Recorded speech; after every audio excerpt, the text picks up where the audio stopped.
Isang miyembro ng Communist Terrorist Group ang kusang loob na sumuko sa pinagsanib na puwersa ng pulisya at militar noong Abril 21 ng taong kasalukuyan. Ang operasyon ay pinangunahan ng 2nd Abra Provincial Mobile Force Company sa ilalim ng pamumuno ni Police Colonel Igan P. Balangan, Force Commander, katuwang ang 77th Infantry Battalion, 5th Infantry Division, Philippine Army at Manabo Municipal Police Station. Ang sumukong individual ay kinilalang isang 44 anyos na lalaki, may asawa, magsasaka at residente ng Villaviciosa, Abra. Siya ay kabilang sa Revolusyonaryong Guerrilla Unit, Platoon 1, NPA Abra at hindi nakarehista sa Periodic Status Report on Threat Group. Kasabay ng kanyang pagsuko, isinuko rin niya ang isang unit ng 5.56mm M16A1 Bushmaster na rifle na walang kasamang magasin at bala. Ipinahayag ng sumuko ang kanyang suporta sa mga programa ng pamahalaan para sa kapayapaan, particular sa Unification Program ng National Task Force to End Local Communist Armed Conflict at sa pagpapatupad ng RLECC Resolution No. 6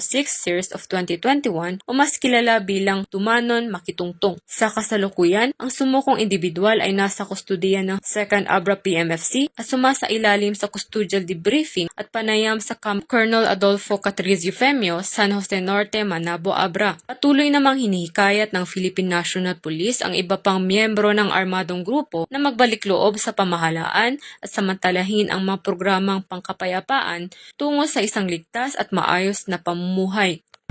Mula dito sa reyon ng Cordillera, ako ang inyong PNN correspondent, Patroluman Grace Bulangan, alagad ng batas, tagataguyod ng Balitang Pulis.